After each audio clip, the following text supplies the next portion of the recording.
Assalamualaikum warahmatullahi wabarakatuh. Bersyukur kita panjatkan kehadirat Allah Subhanahu wa Ta'ala atas limpahan nikmat dan rahmatnya sehingga kita dapat melaksanakan kegiatan pembelajaran sampai hari ini. Salawat serta salam tak lupa kita kirimkan kepada Nabiullah Muhammad SAW selaku teladan bagi kita semua.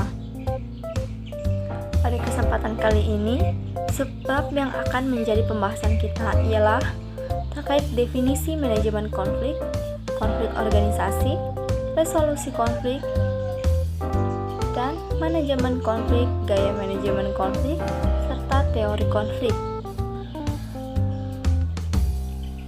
Bersama pemateri kita, kelompok 10 yang beranggotakan Hikmah Nuraini, yaitu saya sendiri, bersama rekan saya Abis Zaki Noval pada mata kuliah Komunikasi Organisasi. Konflik. Tentunya kita sudah tidak asing lagi dengan istilah ini. Sebuah gejala sosial yang akan selalu hadir dalam kehidupan bermasyarakat. Konflik bersifat inheren, artinya akan senantiasa ada kapan saja dan di mana saja, bahkan dengan siapa saja. Baik dengan orang yang kita kenal, orang yang tidak kita kenal, orang yang baru saja kita kenal, ataupun orang terdekat. Konflik secara etimologi berasal dari bahasa Latinnya itu kon, yang artinya bersama, dan virek yang artinya berbenturan atau bertentangan. Secara umum, konflik merupakan proses interaksi sosial di mana dua orang atau lebih, atau dua kelompok atau lebih, berbeda atau bertentangan dalam pendapat dan tujuan mereka. Konflik juga disebut sebagai suatu peristiwa atau fenomena sosial di mana terjadi pertentangan atau pertikaian baik antar individu dengan individu, individu dengan kelompok, kelompok dengan kelompok, maupun kelompok dengan pemerintah. Faktor utama penyebab munculnya konflik tidak lain dan tidak bukan ialah karena adanya perbedaan. Seperti perbedaan individu antara si hitam dan si putih, si tinggi dan si pendek, si kurus dan si gemuk, dan lain sebagainya. Perbedaan kebudayaan, perbedaan agama, perbedaan kepentingan, sampai dengan perubahan sosial dan lain-lain. Untuk itu, perlu adanya penyelesaian dalam konflik agar tidak menyebabkan kerugian yang lebih fatal. Nah, manajemen konflik adalah sebuah proses pengelolaan konflik dengan menyusun sejumlah strategi oleh pihak-pihak berkonflik. Tujuannya untuk memengaruhi struktur situasi konflik yang dalam prosesnya mengandung hal-hal destruktif seperti penggunaan kekerasan dan permusuhan, dan membantu pihak-pihak berkonflik untuk menemukan solusi atas konflik yang terjadi. Selanjutnya ialah konflik organisasi. Konflik organisasi definisi konflik organisasi dikemukakan oleh Charles Schwankell dan James A. F. Sturr. Mereka mengatakan bahwa konflik organisasi adalah ketidaksesuaian antara dua orang anggota organisasi atau lebih yang timbul karena fakta bahwa mereka harus berbagi dalam hal sumber daya yang terbatas atau aktivitas-aktivitas pekerjaan, dan atau karena fakta bahwa mereka memiliki status, tujuan, nilai-nilai, atau persepsi yang berbeda.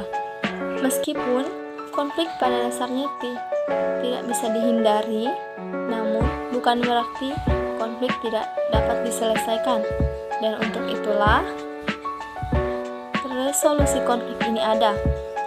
Resolusi konflik adalah suatu pendekatan yang memiliki tujuan untuk menyelesaikan konflik melalui pemecahan masalah secara konstruktif. Sebelum menyelesaikan konflik, langkah pertama yang harus dilakukan adalah Anda harus mengetahui asal-muasal, awal mula, atau yang menjadi sebab pemicu konflik. Dan untuk itu, manajemen konflik memiliki strategi dalam mengenali konflik.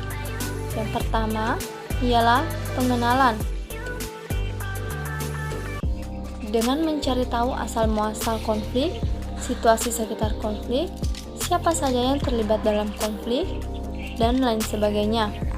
Kedua, diagnosa.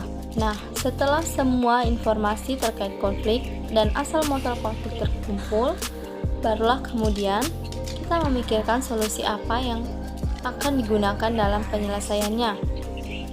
Yang ketiga, ialah menyepakati solusi.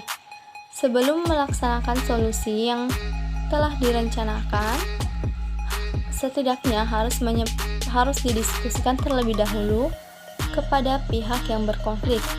Sebagai pihak penengah, manajemen konflik sudah seharusnya mendiskusikannya bersama. Dan keempat, pelaksanaan. Kelima, evaluasi. Evaluasi ini dapat berupa musyawarah terkait tindak lanjut dan bagaimana agar kejadian tersebut tidak terulang kembali. Tujuan dari manajemen konflik itu sendiri ialah mencegah dan meminimalisir terjadinya gangguan terhadap anggota organisasi sehingga dapat fokus kepada visi dan misi perusahaan atau organisasi. Yang kedua, ialah membangun rasa saling menghormati antar sesama anggota organisasi dan menghargai keberagaman. Ketiga, meningkatkan aktivitas anggota organisasi dengan memanfaatkan konflik yang terjadi. Selanjutnya, gaya atau tipe manajemen konflik. Yang pertama, accommodating. Merupakan usaha yang dilakukan dengan cara mengumpulkan berbagai pendapat pihak yang terlibat konflik. Nantinya akan digunakan untuk bermusyawarah atau menyelesaikan konflik tersebut, namun tetap mementingkan kepentingan dari salah satu pihak. Hal ini dapat merugikan salah satu pihak yang berkonflik. Yang kedua, avoiding adalah sebuah upaya untuk menghindari sebuah konflik agar tidak terlibat di dalamnya. Hal ini menjadi cara yang efektif agar lingkungan terhindar dari konflik. Yang ketiga, collaborating merupakan cara menyelesaikan konflik dengan bekerja sama yang hasilnya memuaskan semua pihak. Semua pihak akan bekerja sama untuk menyelesaikan masalah dengan tetap memperhatikan kepentingan bersama. Yang keempat, competing adalah cara yang digunakan dengan mengarahkan pihak yang terlibat konflik bersaing dan memenangkan kepentingan masing-masing pihak. Cara ini pastinya tidak akan memberikan solusi bagi kedua belah pihak, dan yang pasti ada kalah, ada yang menang. Yang kelima, conglomeration merupakan kombinasi atau campuran menyelesaikan konflik dengan cara menggabungkan 5 tipe di atas. Tentunya cara ini akan lebih memakan banyak waktu dan tenaga. Selanjutnya, teori konflik. Yang pertama, teori kebutuhan manusia. Teori ini menganggap bahwa konflik yang berakar disebabkan oleh kebutuhan dasar manusia. Dalam hal ini yaitu fisik, mental, dan sosial yang tidak terpenuhi atau dihalangi. Hal yang sering menjadi inti pembicaraan adalah keamanan, identitas, pengakuan, partisipasi, dan otonomi. Sasarannya adalah mengidentifikasi dan mengupayakan bersama kebutuhan mereka yang tidak terpenuhi, serta menghasilkan pilihan-pilihan yang memenuhi kebutuhan itu. Yang kedua, teori identitas. Teori ini berasumsi bahwa konflik disebabkan oleh identitas yang terancam, yang sering berakar pada hilangnya sesuatu atau penderitaan di masa lalu yang tidak terselesaikan. Sasarannya adalah melalui fasilitas lokakarya dan dialog antara pihak-pihak yang mengalami konflik, sehingga dapat mengidentifikasi ancaman dan ketakutan di antara pihak tersebut dan membangun empati dan rekonsiliasi di antara mereka. Yang ketiga, teori hubungan masyarakat. Teori ini beranggapan bahwa konflik disebabkan oleh polarisasi yang terus terjadi, ketidakpercayaan dan permusuhan di antara kelompok yang berbeda dalam suatu masyarakat. Sasarannya adalah meningkatkan komunikasi dan saling pengertian antara kelompok yang mengalami konflik, serta mengusahakan toleransi dan agar masyarakat lebih bisa saling menerima keragaman yang ada di dalamnya. Yang keempat, teori kesalahpahaman antar budaya. Teori ini berasumsi bahwa konflik disebabkan oleh ketidakcocokan dalam cara-cara komunikasi di antara berbagai budaya yang berbeda.